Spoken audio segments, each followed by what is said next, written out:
हे guys, जय Mahakal. Welcome to your channel MP Aarambh. Mains की test series चल रही थी जिसमें हम मेंस के क्वेश्चंस को कंप्लीट कर रहे थे। तो चलिए स्टार्ट करते हैं। और यदि अभी तक आपने हमारा चैनल सब्सक्राइब नहीं किया है तो प्लीज़ प्लीज़ प्लीज़ गाइस पहले चैनल को सब्सक्राइब करें, वीडियो को लाइक करें, कमेंट करें और शेयर करें। और प्लीज़ अपने अपने प्यारे प्यारे दोस्तों को बोलें कि हमारा चैनल सब्सक्राइब करें और सबकी तैयारी को अच्छे से कराएं। तो चलिए स्टार्ट करते हैं। टेस्ट नंबर 9 जिसमें हम पढ़ेंगे मध्य प्रदेश की हिस्ट्री, जो कि है पेपर नंबर 1 का paper number first, part number first. तो 3 मार्कर क्वेश्चन। कुंवर चैन सिंह के बारे में हमें पढ़ना है।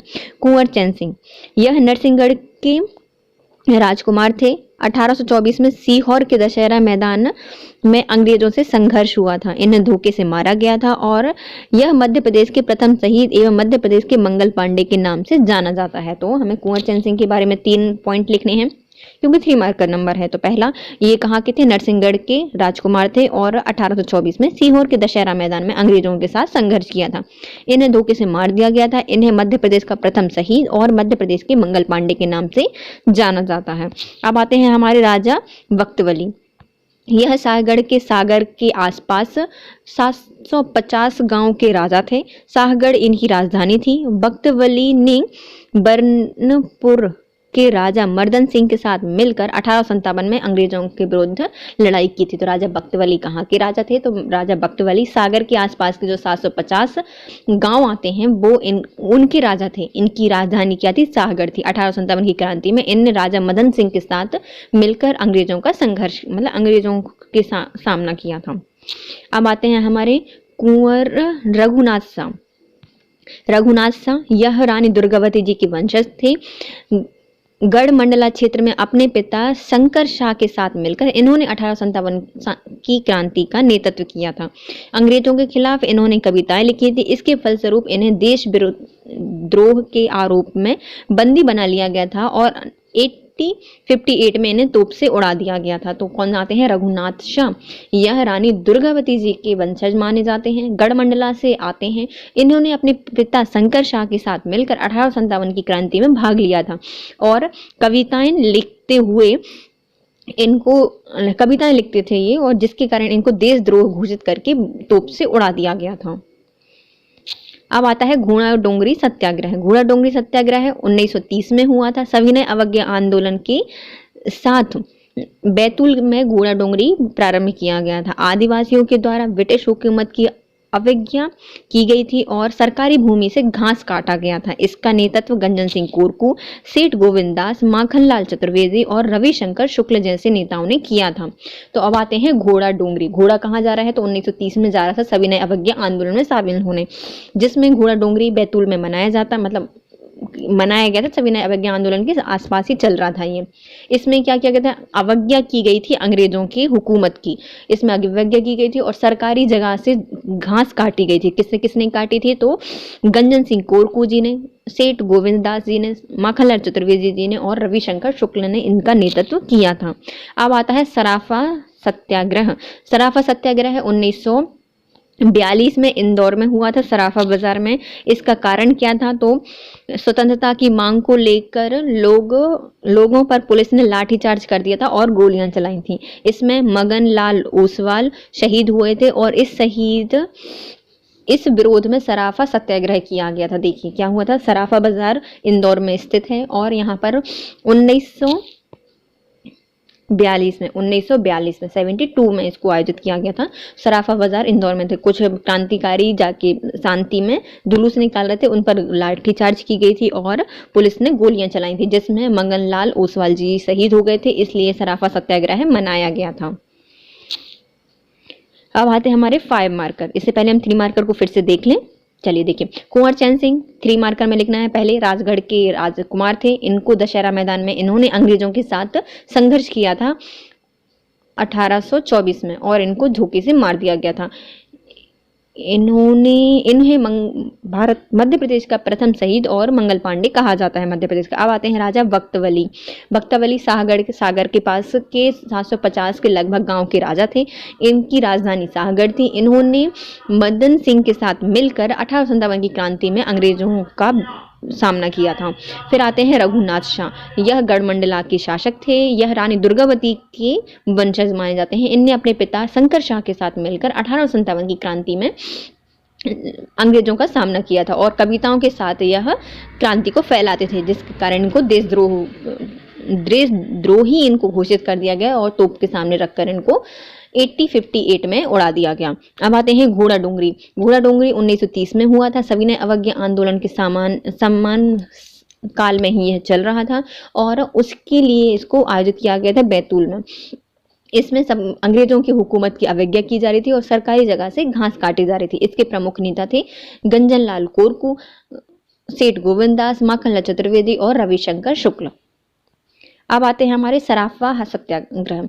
सराफा सत्याग्रह 1942 को इंदौर में सराफा बाजार मनाया गया था। इसमें अंग्रेजों ने जो स्वतंत्रता सेनानी थे उनको गोली मारी थी और लाठी चार्ज कर दी थी, जिसमें मगनलाल ओसवाल जी की मृत्यु हो गई थी, जिसके विरोध में सराफा सत्याग्रह आयोजित किया गया था। इसके साथ हमारे आता है फायर मार्कर। सीहोर के सिपाही बहादुर सरकार पर लेख लिखना है, तो सिपाही बहादुर सरकार पर हमें क्या लिखना है, लेख लिखना है, जो कि कहाँ से संबंधित थे, सीहोर से संबंधित थे। 1857 की क्रांति के समय भोपाल रियासत के क्रांतिकारियों ने कंपनी सरकार को समाप्त करने के लिए सीहोर में समानांतर सरकार बनाई और सत्ता की बागडोर संभाली। मतलब देखो 1857 की क्रांति हो रही थी भोपाल में, तो भैया भोपाल की जो शासिका थी वो तो अंग्रेजों का साथ दे रही थी, लेकिन वहाँ की जो जनता थी उन्होंने क्या किया कि भैया सरकार के एक पैरेलल में हम एक और सरकार बनाएंगे, मतलब समान ही सरकार स्थापित कर ली थी। तो जो कि कहाँ पे स्थापित की गई थी, समानांतर सरकार सीहोर में स्थापित की गई थी 1857 की क्रांति के समय, और सारी सत्ता की बागडोर जनता ने खुद संभाल ली थी। क्रांतिकारियों ने क्रांति के 4 प्रमुख केंद्र बनाए थे। पहला था वैरसिया का नेतृत्व, जो कि सुजात खां और सरफराज खां कर रहे थे और कमातदार खां कर रहे थे। दूसरा आता है सीहोर से, तीसरा आता है गण अम्बापाली से और चौथा आता है छपानीर से। देखो 4 जगह केंद्र बनाए थे, पहला था वैरसिया, दूसरा था सीहोर, तीसरा था गण अम्बापाली और चौथा था छिपानीर। तो बैरसिया का नेतृत्व कर रहे थे सुजात खां, सरफराज खां और कामदार खां। सीहोर का नेतृत्व कर रहे थे वली शाह, आरिफ शाह और महावली कोट और रामजू लाल, और गड़ी अम्बापाली का कर रहे थे आदिल मोहम्मद और फाजिल मोहम्मद, और छपानीर का नेतृत्व कर रहे थे जागीरदास ठाकुर दौलत सिंह। इनके हमें नाम याद करने पड़ेंगे सारे नेताओं की। तो कैसे याद करेंगे, चलिए हम इनको पहले नाम याद करते हैं कुछ ट्रिक बनाकर। जैसे कि आते हैं वैरसिया, बैर है भैया किसका, भैया जात पात का है ना, तो जात, और फात मतलब सरफराज। जात का राज है काम से, तो जात नहीं पूछते ना, तो जात हमेशा राज रखना काम के टाइम पे, तो वैरसिया बैर बन जाएगा वरना काम से, है ना। तो वैरसिया जात, राज और काम। तो जात से आता है सुजात, राज से आता है सरफराज और काम से आता है कामदर खां। और क्या रखना है हमें, बैर रख, मतलब बैर बन जाएगा, तो बैरसिया से इनने नेतृत्व किया था। तो बैरसिया से कौन कौन नेता थे, तो जात से सुजात, राज से सरफराज और काम से कामराज कामदार खां। अब आता है सीहोर। सी मतलब देखना, तो किसकी, तुम बलि देख सकते हो क्या, बलि नहीं भैया, हमें बहुत ज्यादा अफसोस होता है। आरिफ और महावीर और रामजू लाल। देखो बलि में क्या होते हैं, लोग झूल जाते हैं। कौन होते हैं, जो महावीर होते हैं वो हमेशा क्या होते हैं, झूल जाते हैं।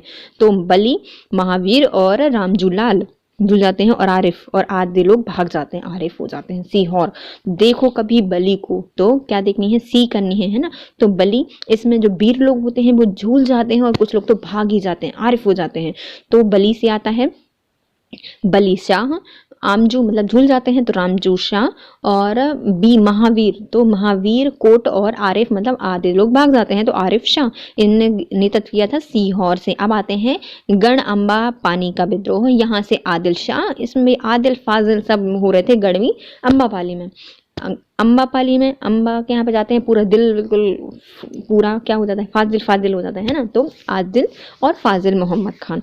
छपानीर से भैया कई लोगों की अली गली जागीरें जो थी वो छप गई थी, तो छप्पा नीर से नेतृत्व किया था जागीर दार ठाकुर दौलत सिंह ने। तो छापा किस पे करता है, हमेशा दौलत पे करता है। तो चलिए हम इनकी नीयत याद कर लेते हैं फिर से एक बार अच्छे से।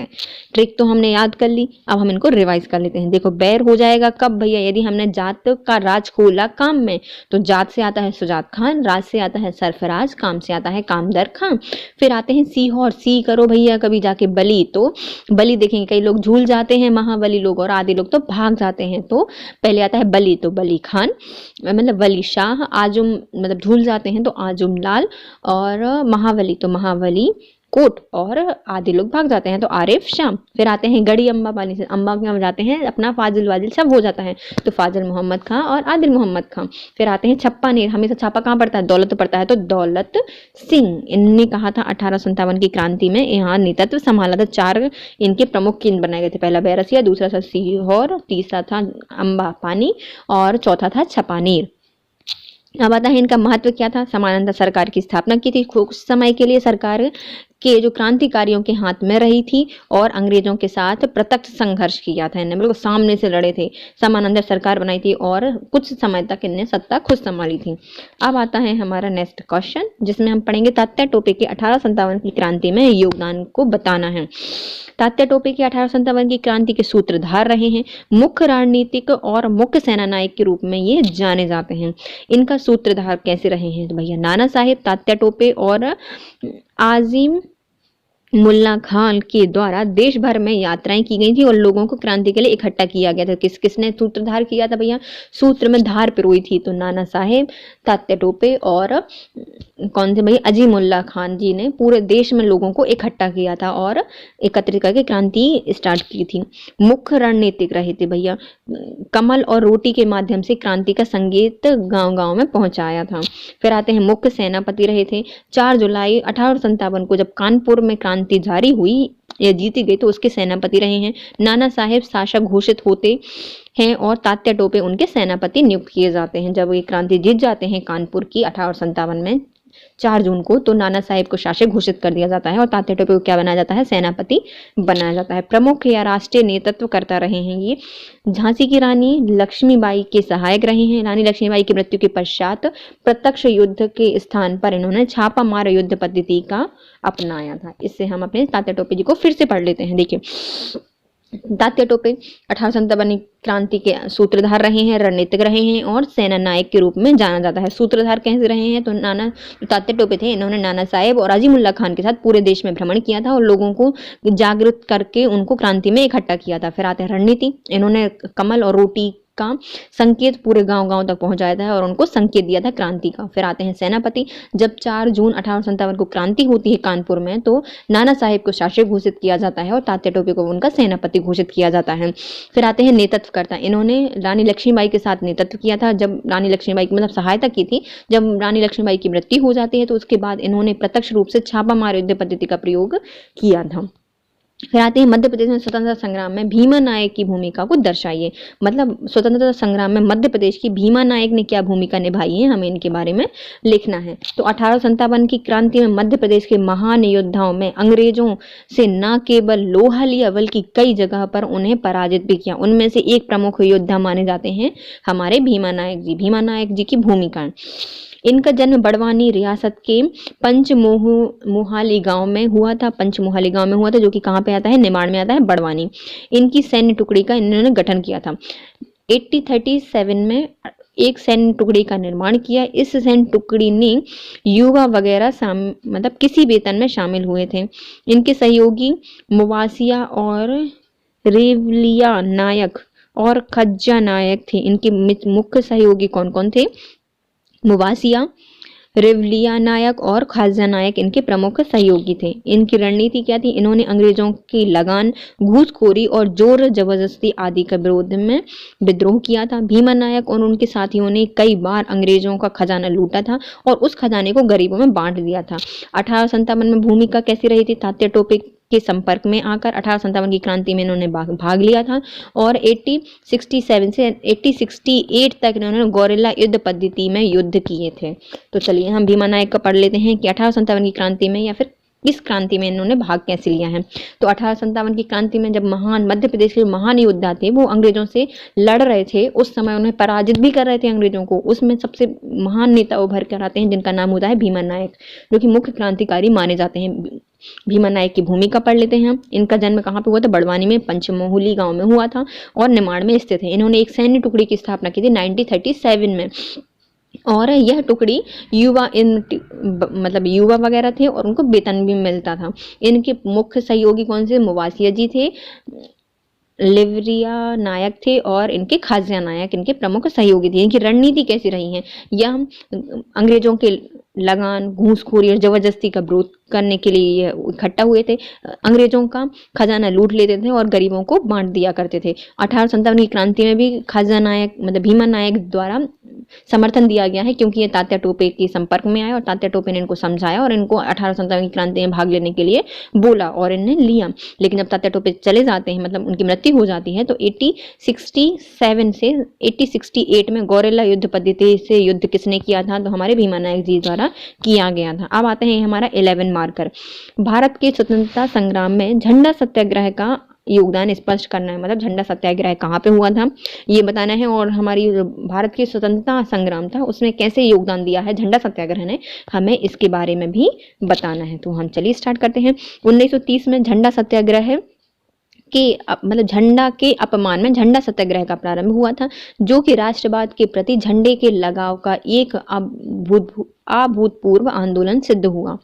तो क्या था ये? झंडा के अपमान के कारण झंडा सत्याग्रह प्रारंभ हुआ था 1923 में, जो कि झंडा इसमें राष्ट्रवाद के प्रति झंडा के लगाव को एक अभूतपूर्व आंदोलन सिद्ध हुआ। प्रारंभ हुआ था झंडा के खिलाफ में, मतलब जो राष्ट्र ध्वज है उसके खिलाफ में अपमानजनक कार्यवाही के कारण जबलपुर के टाउन हॉल में इसको प्रारंभ किया गया था। नेतृत्वकर्ता कौन थे? माखनलाल चतुर्वेदी जी, पंडित सुंदरलाल, राजेंद्र प्रसाद, सुविद्रा कुमारी चौहान इनके प्रमुख नेतृत्वकर्ता थे। कारण क्या था कि क्यों झंडा सत्याग्रह स्टार्ट हुआ था? जो अंग्रेज डिप्टी कमिश्नर था उसने जबलपुर नगर पालिका पर फहराए गए ध्वज का अपमान करके उसे पैरों से कुचल दिया था। अब इनके कार्यक्रम क्या किए थे? संपूर्ण देश में व्यापक आंदोलन हुआ था, जबलपुर के टाउन हॉल में तिरंगा फहराया गया था और सुंदर लाल को 6 माह की जेल हुई थी जिसने ध्वज फहराया था, और ब्रिटिश हुकूमत के द्वारा इस दौरान 17,000 से अधिक लोगों को गिरफ्तार किया गया था। मतलब जेल भरो की नीति अपनाई थी अंग्रेजों ने। कार्यक्रम क्या क्या हुए? पूरे देश में आंदोलन हुए, टाउन हॉल पर फिर से झंडा फहराया गया। सुंदरलाल को 6 माह की जेल हुई थी क्योंकि इन्होंने झंडा फहराया था, और ब्रिटिश हुकूमत के द्वारा 17,000 लोगों को गिरफ्तार किया गया था। अब समापन कैसे हुआ? तो सरदार वल्लभ भाई पटेल के द्वारा नागपुर में झंडा फहराकर इस आंदोलन का समापन किया गया था। अब इसमें योगदान क्या कह रहा है? राष्ट्रीय आंदोलन में झंडा के प्रति अभूतपूर्व प्रेम का प्रदर्शन किया गया। झंडा राष्ट्रवाद के प्रमुख आधार बना। झंडा को लेकर देश भर में अनेक आंदोलन चलाए गए। मध्य प्रदेश में अनेक नेतृत्वकर्ता का विकास हुआ। मध्य प्रदेश के नेतृत्वकर्ता राष्ट्रीय आंदोलन से जुड़ गए। झंडा सत्याग्रह के कारण जबलपुर में राष्ट्रीय आंदोलन का केंद्र बन गया। इसी कारण से जबलपुर में त्रिपुरी अधिवेशन का भी आयोजन किया गया। जबलपुर सत्याग्रह के दौरान अनेक राष्ट्रीय नेताओं का दौरा मध्य प्रदेश का दौरा किया गया। मध्य प्रदेश में राष्ट्रवाद का प्रसार करने पर झंडा सत्याग्रह महत्वपूर्ण भूमिका रही, और भारत में झंडे के प्रति अपनी निष्ठा व्यक्त करने के लिए यह आंदोलन संपूर्ण भारत में प्रसारित हुआ था। देखिए हम इसकी योगदान देख लेते हैं कि झंडा सत्याग्रह क्यों किया गया था, इसका योगदान क्या क्या है ना। तो राष्ट्रीय आंदोलन में झंडे के प्रति अभूतपूर्व प्रेम का प्रदर्शन किया गया कि भैया झंडे का यदि अपमान किया तो इतना प्रेम बढ़ा, तो सब लोगों में प्रेम बढ़ गया। झंडा राष्ट्रवाद का एक प्रमुख आधार बन गया। तो राष्ट्रवाद का क्या आधार बन गया? झंडा बन गया। झंडा को लेकर देश भर में अनेक आंदोलन हुए। मध्य प्रदेश में अनेक नेतृत्वकर्ताओं का विकास हुआ। जो मध्य प्रदेश के नेतृत्वकर्ता थे वो राष्ट्रीय आंदोलन से जुड़ गए। जबलपुर राष्ट्रीय आंदोलन का केंद्र बन गया। इसी के कारण मध्य प्रदेश के जबलपुर में त्रिपुरी अधिवेशन का आयोजन किया गया। झंडा सत्याग्रह के कारण अनेक राष्ट्रीय नेताओं ने मध्य प्रदेश का दौरा किया, और मध्य प्रदेश में राष्ट्रवाद का प्रसार करने के लिए झंडा सत्याग्रह महत्वपूर्ण भूमिका निभाई। और इस प्रकार हम कह सकते हैं कि जो राष्ट्र में झंडा के प्रति जो निष्ठा व्यक्त की है वो इसी आंदोलन के कारण पूरे भारत में आयोजित की गई है। चलिए हम इसको फिर से रिवाइज करें क्या? चलिए हम रिवाइज करते हैं। पूरे क्वेश्चंस को तो नहीं करेंगे रिपीट, हम कौन सा वाला करेंगे, भोपाल वाला करेंगे कि सीहोर में कैसे आयोजन हुआ था। तो सीहोर के सिपाही विद्रोह सरकार पर एक लिखना है। तो जब 1857 की क्रांति हो रही थी तो वहां पर भी एक क्रांतिकारियों ने एक समानांतर सरकार का आयोजन किया, जिसके कितने बनाए गए थे, 4 प्रमुख केंद्र बनाए गए थे और सत्ता की बागडोर किसने संभाली थी, जनता ने संभाली थी। तो हम इसको पढ़ते हैं। 1857 की क्रांति में भोपाल रियासत के क्रांतिकारियों ने कंपनी सरकार को समाप्त करने के लिए समानांतर सरकार बनाई, जो कि सीहोर में बनाई गई थी और जनता ने अपनी इसकी बागडोर संभाली। इस क्रांतिकारी के 4 प्रमुख केंद्र बनाए गए थे। पहला था बैरसिया, दूसरा था सीहोर, तीसरा था अंबापानी और चौथा था छपानेर। तो बैरसिया के प्रमुख नेताओं की ट्रिक क्या थी, तो बैर बन जाएगा यदि काम में जात का राज खोलोगे। तो जात से आता है सुजात खान, राज से आता है सरफराज और काम से आता है कामदर खान। फिर आता है सीहोर, तो सी कवि करो बली को, तो बली। फिर आता है झूल जाते हैं महान लोग और कुछ लोग भाग जाते हैं, तो अली बली शाह, आजुम लाल झूल जाते हैं और महाबली कोट और आरिफ शाह इसके प्रमुख नेता थे। अब आते हैं गढ़ा अंबापानी, इसमें किया था फाजिल अली खान ने और फाजिल अली खान और आदिल मोहम्मद खान है ना, फाजिल मोहम्मद खान और आदिल मोहम्मद खान ने किया था। छपानेर में छापा किस पे करता है, दौलत सिंह पर घलता है ने नेतृत्व किया था। इसका महत्व क्या रहा था, समानांतर सेना सरकार की स्थापना की थी। कुछ समय के लिए सरकार की जो सत्ता थी वो क्रांतिकारियों के हाथ में आ गई थी और अंग्रेजों के प्रत्यक्ष संघर्ष किया था। इसके पहले के हम सारे रिवाइज कर चुके हैं, हम तात्या टोपे का भी रिवाइज कर लेते हैं। 1857 की क्रांति में तात्या टोपे का योगदान देखना है तो वो एक प्रमुख सूत्रधार, रणनीतिक और सेना नायक के रूप में 1857 की क्रांति में उभरे थे। इन्होंने सूत्रधार कैसे बने, तो 1857 की क्रांति में तात्या टोपे ने अजीमुल्ला खां के द्वारा देश भर में यात्राएं की और क्रांति के लिए सबको एकत्रित किया। रणनीति कैसे बनाई, तो कमल और रोटी के माध्यम से क्रांति का संकेत गांव-गांव तक पहुंचाया। सेनापति कैसे बने, तो 4 जून 1857 को जब क्रांति जीत ली गई कानपुर की, तो नाना साहेब को वहां का शासक घोषित किया गया और तात्या टोपे को वहां का सेनापति नियुक्त किया गया। नेतृत्वकर्ता झांसी की रानी की सहायक रहे। जब उनकी मृत्यु हो गई झांसी की रानी की, तब इन्होंने छापा मारे युद्ध पद्धति के साथ प्रत्यक्ष रूप से अंग्रेजों से लोहा लिया। भीमा नायक कैसे, भैया महान योद्धा थे। जब 1857 की क्रांति में महान योद्धा अंग्रेजों से लोहा ले रहे थे, तभी हमारे भीमा नायक का उदय हुआ। और भीमा नायक की भूमिका कहाँ रही है, इनका जन्म बड़वानी रियासत के पंचमोली गांव में हुआ है और इन्होंने एक सैन्य टुकड़ी का गठन किया था जो कि 1837 में बनाई थी। इसमें बहुत सारे युवा थे जिनको वेतन दिया जाता था। ये क्या करते थे, इनके प्रमुख सहयोगी कौन कौन से, तो इनके थे मुबाशिया जी, रवलिया खान जी और ख्वाजा नायक इनके प्रमुख थे। रणनीति क्या थी भैया, अंग्रेजों की लगान, घूसखोरी, जबरदस्ती का विरोध करते थे और अंग्रेजों का खजाना लूट कर गरीबों में बांट दिया करते थे। 1857 की क्रांति के दौरान यह तात्या टोपे के संपर्क में आए और 1857 की क्रांति में भाग लेने के लिए तैयार हो गए। इन्होंने 67 से 68 में गौरेला युद्ध पद्धति का समर्थन किया। अब आते हैं हमारा झंडा सत्याग्रह, जो कि हम पढ़ चुके हैं। कहाँ पर हुआ था, झंडा के अपमान के विरोध में कार्यवाही के लिए जबलपुर टाउन हॉल से इसको प्रारंभ किया गया था। नेतृत्व करता थे माखनलाल चतुर्वेदी, पंडित सुंदरलाल, राजेंद्र प्रसाद और सुमित्रा कुमारी चौहान। कारण क्या था, डिप्टी कमिश्नर द्वारा जबलपुर नगर पालिका में फहराए गए झंडे का अपमान किया गया था और पैरों से कुचल दिया गया था। कार्यक्रम किया कि पूरे देश में व्यापक आंदोलन हुआ, टाउन हॉल पर फिर से झंडा फहराया।